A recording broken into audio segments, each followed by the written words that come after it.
Shalom, selamat pagi, selamat bergabung dengan Menara Doa Pagi. Kita menyembah Tuhan, percayalah dalam penyembahan kita mengalami perjumpaan dengan Tuhan Yesus.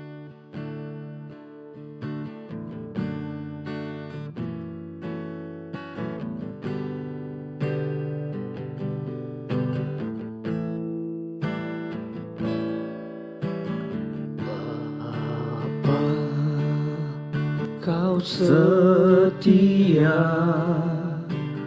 Bapa, Kau mulia, tenanglah jiwaku, aman bersamamu. Lebih dari harta, Kaulah segalanya. Tenanglah jiwaku dalam hadirat-Mu. Kau tunjukkan kasih setiamu,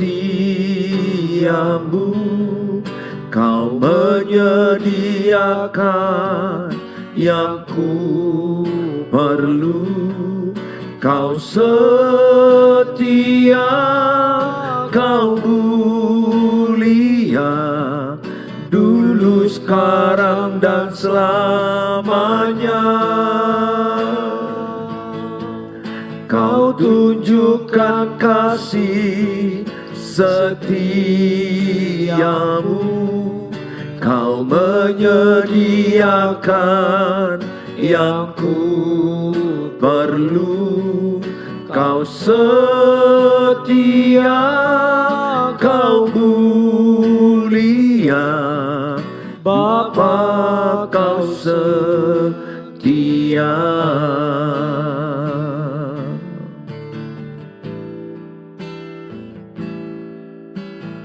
Bapa, Kau setia,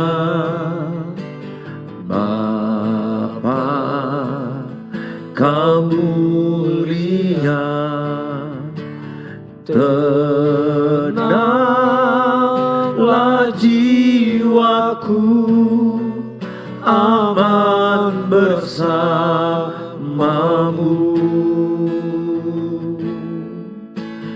Lebih dari harta, Kaulah segalanya. Tenanglah jiwaku dalam hadirat-Mu. Kau tunjukkan kasih setiamu, Kau menyediakan yang ku perlu. Kau setia, Kau mulia, dulu, sekarang, dan selamanya. Kau tunjukkan kasih setiamu, Kau menyediakan yang ku perlu. Kau setia, Kau mulia, Bapa, Kau setia. Kau tunjukkan kasih setiamu, Kau menyediakan yang ku perlu. Kau setia, Kau mulia, dulu, sekarang dan selamanya. Kau tunjukkan kasih setiamu, Kau menyediakan yang ku perlu. Kau setia, Kau mulia, Bapa Kau setia. Kau setia, Kau mulia, Kau setia, Kau mulia, Kau setia, Kau mulia, Bapa Kau setia.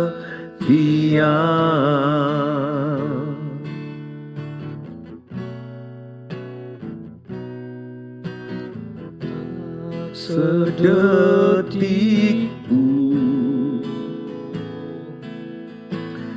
Kau tinggalkanku, anugerah-Mu, anugerah-Mu melimpah bagiku, takkan berakhir,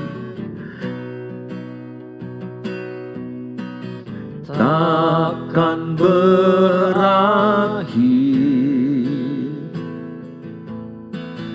Kasih setiamu sungguh ku kagum akan pribadimu.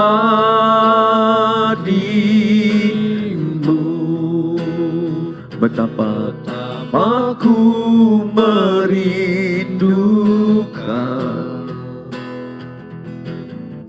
Engkau ya Tuhanku. Jiwaku haus kepadamu.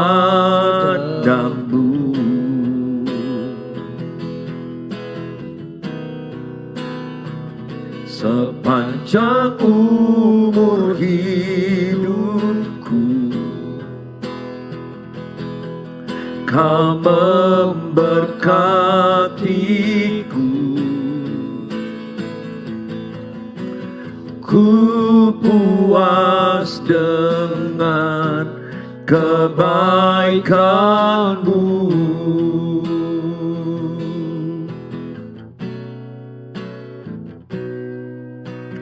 Tak sedetik pun Kau tinggalkanku, anugerah-Mu melimpah bagiku.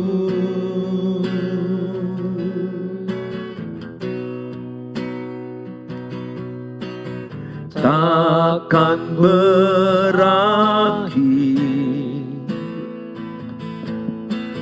kasih setiamu,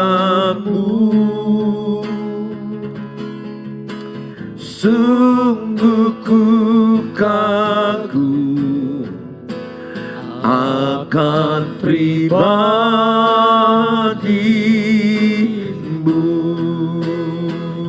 Betapa ku merindukan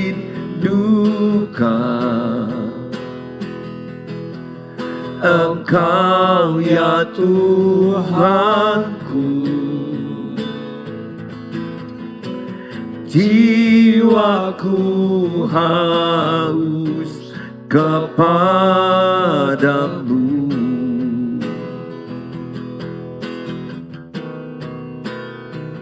Sepanjang umur hidupku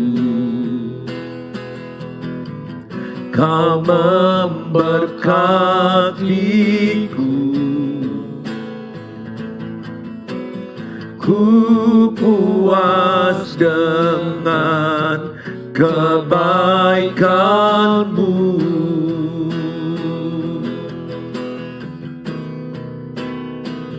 Betapa ku merindukan Engkau ya Tuhanku. Jiwaku haus kepadamu.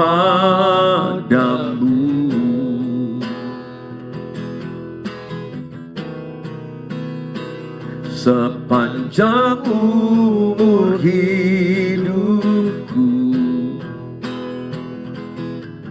Kau memberkatiku. Ku puas dengan kebaikan-Mu.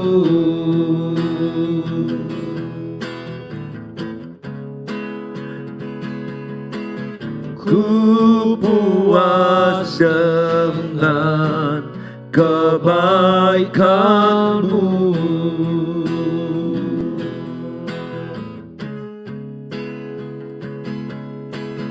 Ku puas dengan kebaikan-Mu. Haleluya. Kami puas Tuhan dengan segala kebaikan-Mu. Kami bersyukur. Terima kasih Tuhan. Kami bersyukur buat segala kasih karunia-Mu. Terima kasih. Berlimpah kebaikan-Mu, berlimpah kemurahan-Mu bagi hidup kami. Kami bersyukur mengenal-Mu. Kami bersyukur buat kasih karunia-Mu. Terima kasih Tuhan. Segala pujian, segala hormat bagi-Mu, segala keagungan bagi-Mu. Engkau Allah yang kami sembah, Engkau Allah yang kami tinggikan, sekarang dan selama-lamanya. Terpujilah Engkau, termulialah nama-Mu, ditinggikan, ditinggikan Engkau sekarang dan selama-lamanya. Terpujilah Engkau, termulialah Engkau Tuhan. Terima kasih. Segala pujian, segala hormat, segala kemuliaan hanyalah bagi-Mu. Terima kasih, terima kasih. Kami percaya kami punya Tuhan yang besar dalam hidup kami. Kami punya Tuhan yang besar dalam hidup kami.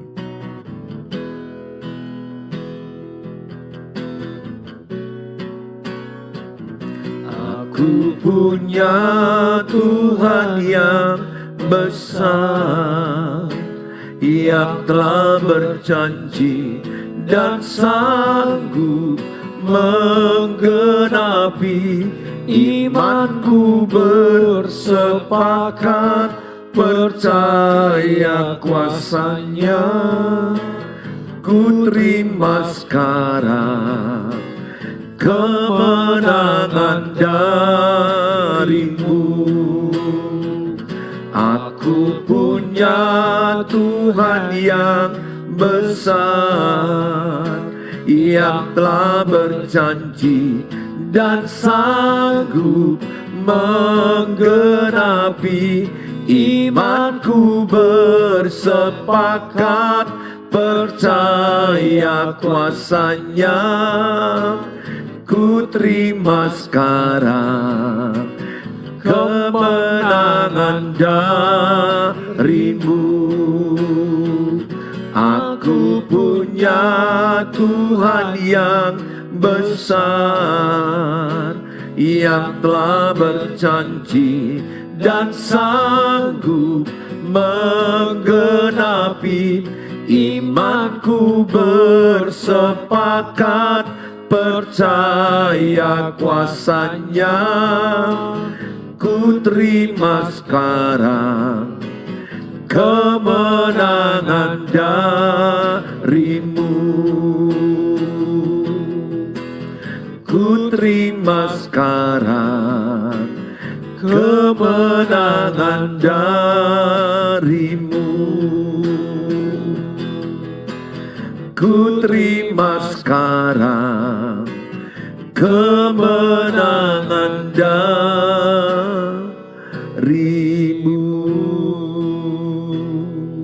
Terima kasih Bapa, kami bersyukur, kami siapkan hati kami diberkati dengan firman Allah.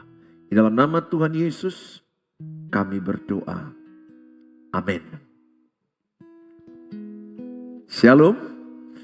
Good morning semuanya, Bapak Ibu yang saya kasihi, saudara yang sudah saya anggap adalah keluarga bagi saya. Hari ini saya membawa tema kasih karunia Allah berlimpah bagimu. Kasih karunia Allah berlimpah bagimu. Apapun persoalanmu, kalau kasih karunia Allah turun atasmu, percayalah, apa yang tidak mungkin menjadi mungkin. Apa yang tidak mampu menjadi mampu. Apa yang tidak layak dilayakkan Tuhan. Kasih karunia, anugerah Allah yang berlimpah-limpah sangat kita butuhkan dalam hidup ini. Bukan karena kuat dan gagah kita, tapi oleh karena kasih karunia Allah. Nah saudara, saya bacakan dalam Efesus 2 ayat 7 sampai kepada ayat yang ke-10. Supaya pada masa yang akan datang, Ia menunjukkan kepada kita kekayaan kasih karunia-Nya yang berlimpah-limpah sesuai dengan kebaikannya terhadap kita dalam Kristus Yesus.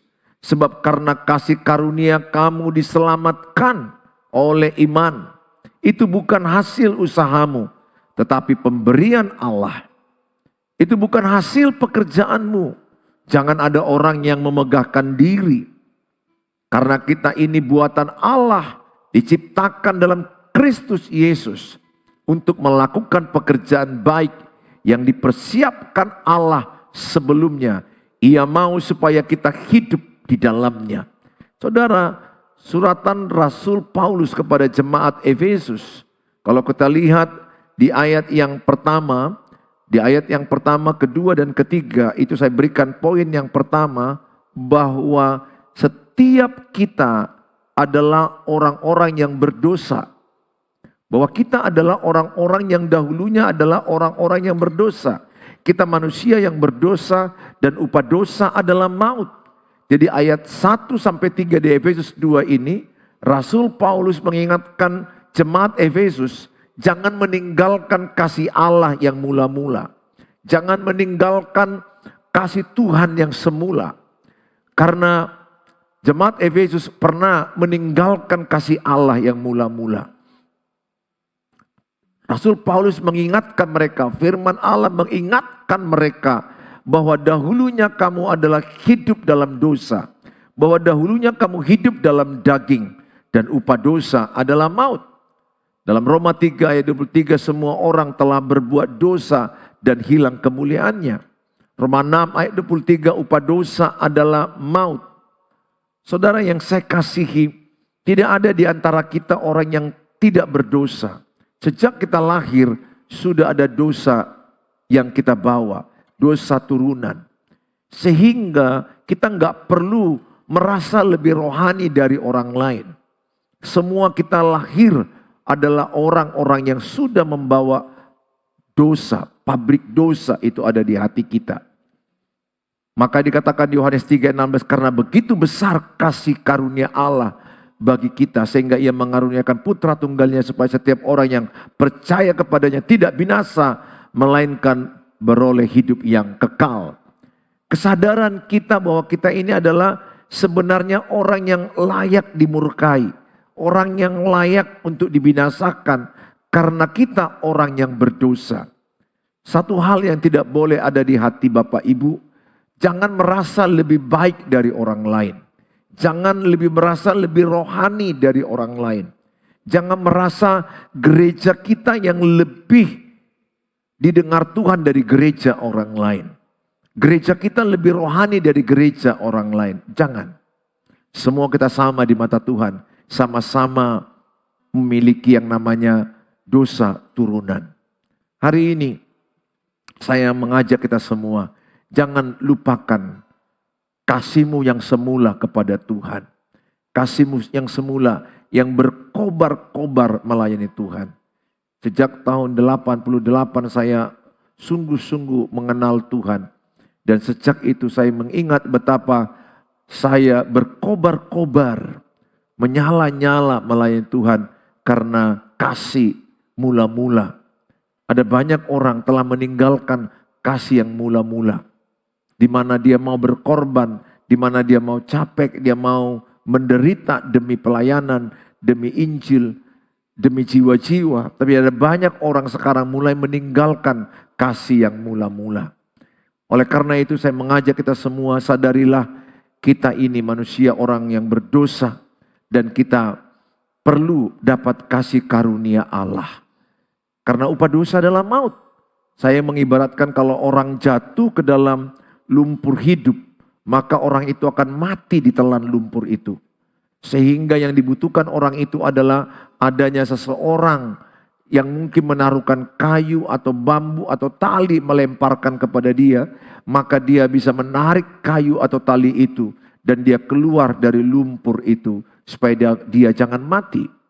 Sama dengan seseorang tersesat di hutan yang lebat, di hutan yang sangat begitu sulit jalan keluarnya. Dia butuh kompas untuk mengarahkan dia kemana dia harus keluar. Demikianlah hidup kita yang jatuh dalam dosa. Demikianlah hidup kita yang banyak jatuh dalam dosa. Sehingga kalau tidak ada kasih karunia, tidak ada Tuhan Yesus yang mati di kayu salib menebus kita, maka kita pasti ke neraka. Kita pasti binasa oleh maut. Tapi kita bersyukur kepada Tuhan bahwa Tuhan Yesus mati di kayu salib dan dia memberikan hidupnya kepada kita. Dan barang siapa yang percaya kepada Tuhan Yesus, ia akan memperoleh hidup yang kekal. Nah saudara yang saya kasihi, saya ajak kita sama-sama untuk kita sadari kita butuh kasih karunia. Kasih karunia Tuhan Yesuslah yang melayakkan kita ke sorga. Kasih karunia Tuhan Yesuslah yang membuat kita memperoleh hidup yang kekal. Yohanes 14 ayat 6, tidak seorang pun sampai kepada Bapa kalau tidak melalui Tuhan Yesus Kristus. Hanya ada satu jalan kebenaran dan kehidupan, yaitu Tuhan Yesus sendiri. Oleh karena itu saya mengajak setiap saudara, terimalah kasih karunia itu. Sehingga kita menyadari bahwa kita diselamatkan oleh karena kasih karunia. Saya bersyukur sekali di antara lebih kurang 8 miliar penduduk manusia ini saya mendapat kasih karunia menjadi anak Tuhan. Bahkan menjadi hamba Tuhan, gembala, jemaat, pemberita firman Tuhan. Itu adalah kasih karunia. Kasih karunia artinya dilayakkan, dimampukan Tuhan. Sehingga saya tidak perlu bermegah karena jabatan-jabatan itu. Tidak perlu saya sombong, tidak perlu saya merasa lebih rohani dari orang lain. Bahkan maaf, dengan wanita yang mungkin seorang yang hidup di dalam perzinahan, saya tidak lebih rohani, saya tidak lebih baik dari orang lain. Saya merasa semua ini adalah kasih karunia Tuhan. Bukan karena perbuatanku, bukan karena usahaku, tapi oleh karena kasih karunia Allah. Tetapi orang yang menerima kasih karunia Allah akan berbuat baik. Orang yang menerima kasih karunia Allah akan lebih disiplin, akan lebih kerja keras, akan lebih sungguh-sungguh melayani Tuhan. Yang kedua adalah kita diselamatkan oleh karena kasih karunia. Di Efesus 2 ayat 4-9 bahwa kita ini orang-orang yang mendapatkan kasih karunia Tuhan. Melimpah kasih karunia Tuhan lewat penyalipannya, lewat kematiannya di kayu salib. Kita yang harusnya mati disalibkan, tapi dia menggantikan kita. Kita yang harusnya berdosa hidup dalam kebinasaan, tapi oleh kasih karunia Tuhan kita diselamatkan. Oleh karena itu kita sangat bersyukur menerima kasih karunia Tuhan. Ini yang penting yang perlu saya khotbahkan, saya ajarkan kemana-mana. Supaya mau menerima kasih karunia Tuhan. Saya pun tidak tahu siapa yang akan menerima keselamatan. Saya hanya memberitakan firman Allah, memberitakan dalam Tuhan Yesus ada keselamatan. Dalam Tuhan Yesus ada hidup yang kekal. Di antara sekian banyak orang yang mendengarkan khotbah saya, ada orang yang menerima, ada orang yang tidak menerima. Itu adalah bagian daripada Tuhan. Sesuai dengan kasih karunia Tuhan yang diberikan kepada orang-orang yang akan diselamatkan. Jadi saya tidak bisa memastikan kalau saya sudah beritakan Injil kepada orang, saya beritakan Tuhan Yesus kepada seseorang, apakah dia pasti selamat? Saya tidak ada bisa pastikan itu. Bagian saya memberitakan Injil, bagian saya memberitakan kabar baik, bagian saya memberitakan Tuhan Yesus adalah jalan keselamatan itu.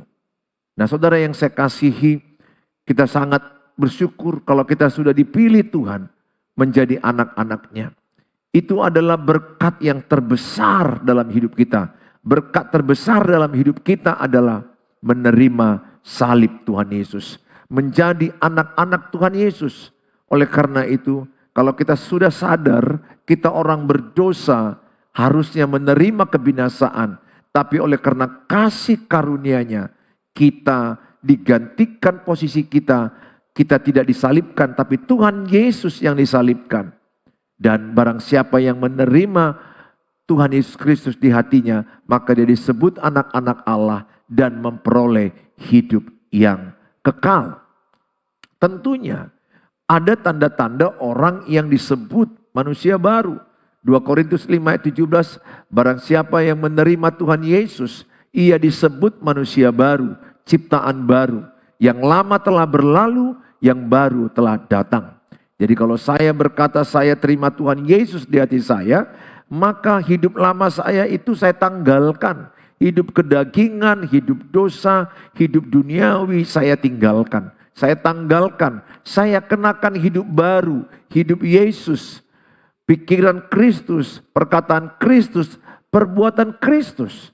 Tidak langsung sempurna, itu proses. Tapi paling tidak saya akan memperlihatkan kepada orang lain aroma Kristus lewat perkataan saya, lewat pikiran saya, lewat perbuatan saya ada aroma Kristus.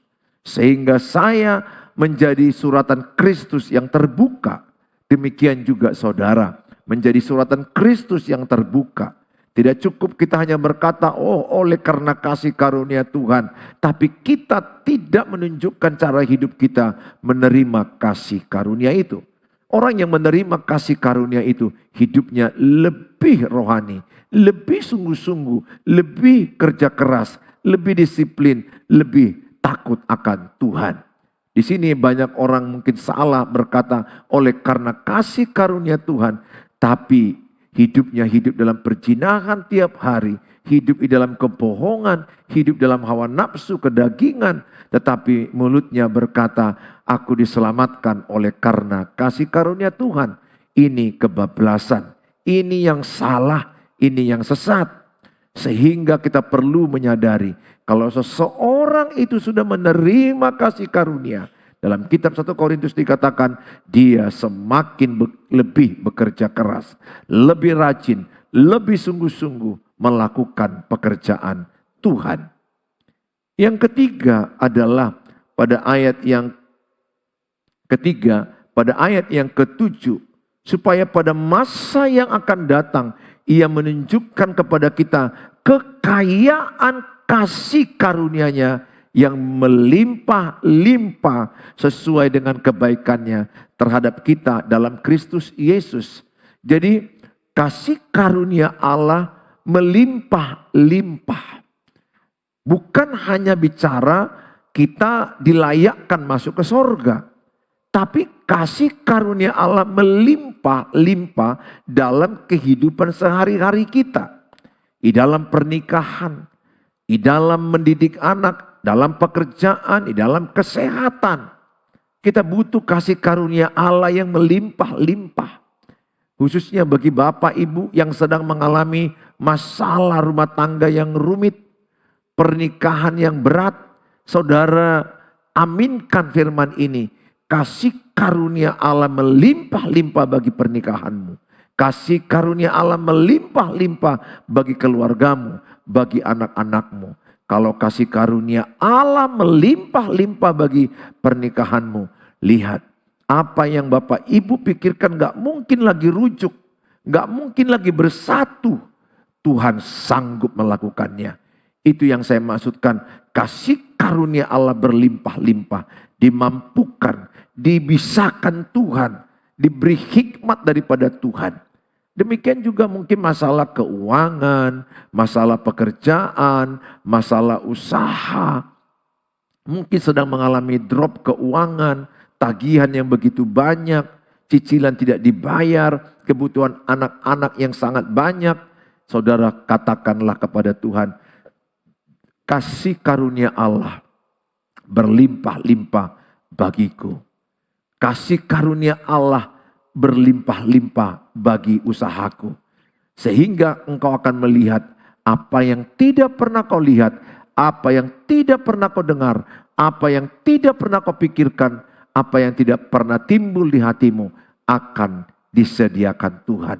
Dalam kehidupan kita banyak hal yang bisa kita terima lewat kasih karunia Tuhan. Ada banyak orang tidak mampu beli rumah, dikumpulkan gaji suami istri tidak mampu. Tetapi ketika turun kasih karunia Tuhan, Tuhan buka jalan. Mereka bisa beli rumah. Kasih karunia Tuhan juga memampukan mereka bisa beli mobil karena mereka butuhkan. Anak-anak mereka bisa kuliah sampai S3. Kasih karunia Tuhan juga bisa menyembuhkan orang sakit kanker. Yang mungkin menurut manusia akan mati. Tetapi kalau kasih karunia Tuhan, anugerah Tuhan berlimpah-limpah. Orang yang menyatakan sakit kanker stadium 4 akan mati. Tapi kesembuhan bisa dapat terjadi. Kenapa? Kasih karunia itu unlimited. Tanpa batas. Apa yang sedang mau saudara lakukan? Membangun sekolah kah? Membangun gereja kah? Membangun rumah kah? Usaha kah? Yang paling utama kita butuhkan adalah kasih karunia yang berlimpah-limpah. Kita dimampukan, kita dilayakkan sehingga kita bisa mengerjakannya. Demikian juga masalah rumah tangga, masalah pernikahan, masalah mendidik anak, hubungan dengan keluarga mertua. Yang kadangkala begitu rumit, begitu sulit. Tetapi saya mau katakan, kalau kita berkata kasih karunia Allah berlimpah-limpah, percayalah Tuhan sanggup membuka jalan. Bagi Allah tidak ada yang mustahil.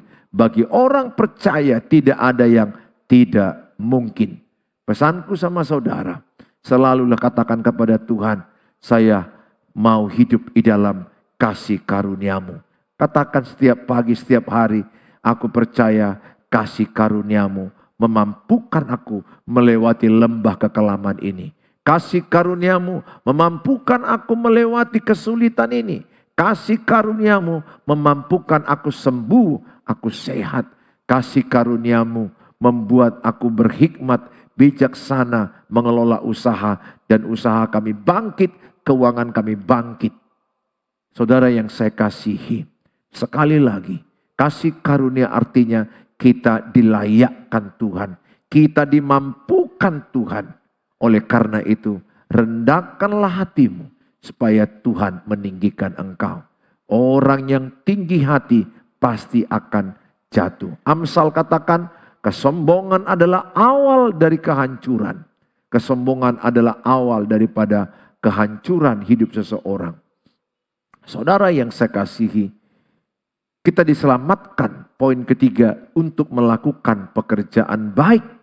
Efesus 2 ayat 10 dikatakan, karena kita ini buatan Allah, diciptakan dalam Kristus Yesus untuk melakukan pekerjaan baik yang dipersiapkan Allah sebelumnya. Ia mau supaya kita hidup di dalamnya. Ayat ini berkata bahwa ada pekerjaan baik yang sudah disiapkan Tuhan sebelumnya. Kasih karunia Allah memampukan kita melakukan pekerjaan baik itu. Seperti saya bersyukur sekali. Pernah ada gelombang pernikahan yang sangat hancur dalam pernikahan saya. Tapi kasih karunia Tuhan mengangkat pernikahan kami. Mendidik anak juga pernah titik yang terendah. Tapi kasih karunia Allah mengangkat kami. Dalam keuangan pernah utang yang tidak dibayar karena tidak sanggup, usaha yang gagal. Kasih karunia Allah mengangkat kami sehingga keuangan kami berkecukupan. Tidak berlebih banyak tapi berkecukupan. Kasih karunia Allah turun atas gereja yang saya gembalakan. Bagaimana jemaat gelombang terjadi, ada yang begitu banyak pergi berbondong-bondong meninggalkan saya dalam pengembalaan. Kesusahan dalam keuangan, dalam pengembalaan. Tapi saya melihat kasih karunia Tuhan memampukan gereja ini membeli gedung, membangun gedung, dan puji Tuhan, jemaat bertambah-tambah terus. Kasih karunia Tuhan juga memampukan saya ada di YouTube yang Bapak Ibu lihat ini. Bukan karena kekuatan saya. Saya tidak pernah menyangka bahwa saya akan aktif di YouTube, di Facebook, di TikTok, di Instagram. Tapi saya melihat semua itu kasih karunia Tuhan. Sehingga tidak ada dasar untuk aku sombong. Karena aku sadar aku hanya dilayakkan Tuhan, dimampukan Tuhan. Bagian saya adalah saya sungguh-sungguh. Bagian saya kerja keras. Bagian saya mau mendisiplin diri saya. Dan bagian Tuhan memberikan kasih karunia-Nya. Di akhir firman Tuhan ini, saya mau sampaikan, seberat apapun keadaan masalah hidupmu, pernikahan, masalah keluarga, anak-anak, keuangan, usaha, pekerjaan, masalah rumah yang mau dijual, masalah kesehatan yang sakit penyakit yang tidak sembuh-sembuh. Selalulah katakan, kasih karuniamu cukup bagi kami Tuhan. Kasih karuniamu memampukan kami. Bagi Allah tidak ada yang mustahil. Saudara, rendahkan hatimu. Biarlah engkau berkata, semua yang kumiliki ini hanya karena kasih karunia Tuhan. Jauhkanlah sikap sombong, jauhkanlah sikap arogan. Rendahkanlah dirimu di hadapan tangan Tuhan. Rendahkanlah hatimu, maka Tuhan akan meninggikan engkau. Saudara, semua kita butuh kasih karunia Allah. Serumit apa, seberat apa, sesusah apa. Kalau kasih karunia Allah turun, Tuhan berikan engkau hikmat, solusi, kemampuan, bijaksana, kekuatan baru, keuangan yang berkecukupan. Tuhan akan limpahkan kepada mereka yang dipenuhi oleh kasih karunia Allah yang berlimpah-limpah. Tuhan Yesus memberkati kita. Mari kita berdoa. Bapa di sorga, dalam nama Tuhan Yesus, semua anak-anak-Mu yang menyaksikan tayangan ini dimanapun mereka berada, kami memberkati mereka. Kasih karunia-Mu berlimpah-limpah. Mungkin mereka sedang mengharapkan lulus ujian CPNS. Biarlah oleh kasih karunia-Mu mereka mampu. Mereka sedang mau menjual rumah karena butuh keuangan. Kasih karunia-Mu cukup bagi mereka. Sehingga rumah mereka bisa laku terjual. Keuangan yang berat, pekerjaan yang berat, usaha yang berat. Kasih karunia-Mu cukup bagi mereka. Sehingga mereka mampu bangkit keuangan mereka. Usaha mereka diberkati Tuhan. Kami berdoa Tuhan Yesus buat mereka mungkin dalam kerumitan pernikahan, kerumitan dalam mendidik anak, dalam hubungan dengan keluarga mertua. Kasih karunia-Mu berlimpah-limpah bagi mereka. Sehingga mereka melihat kebaikan-kebaikan Tuhan. Kasih karunia-Mu yang berlimpah-limpah bagi mereka. Kami serahkan mereka dalam tangan-Mu Tuhan. Apapun pergumulan mereka, sakit penyakit yang tidak sembuh-sembuh, sakit penyakit yang begitu banyak mungkin obat yang mereka makan.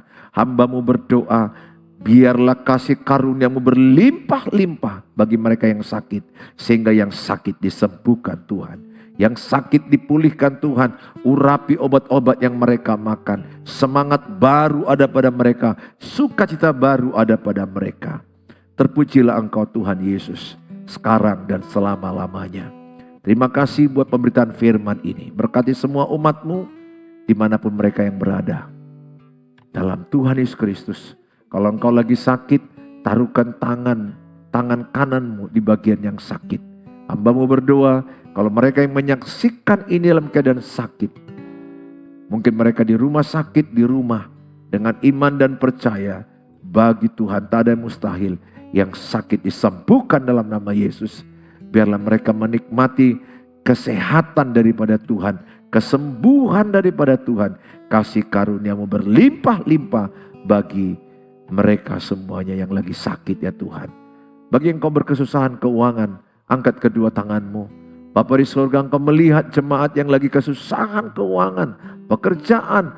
Tangan Tuhan turun kepada tangan mereka. Berkati usaha mereka, berkati pekerjaan mereka, beri mereka hikmat, beri mereka bijaksana, sehingga mereka bisa mengalami kebangkitan usaha dan keuangan mereka membaik. Terima kasih Bapa di surga, kami syukuri berkat kasih karunia-Mu.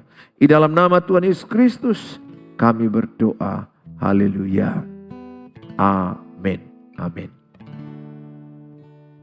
Shalom. Sampai jumpa di waktu yang akan datang.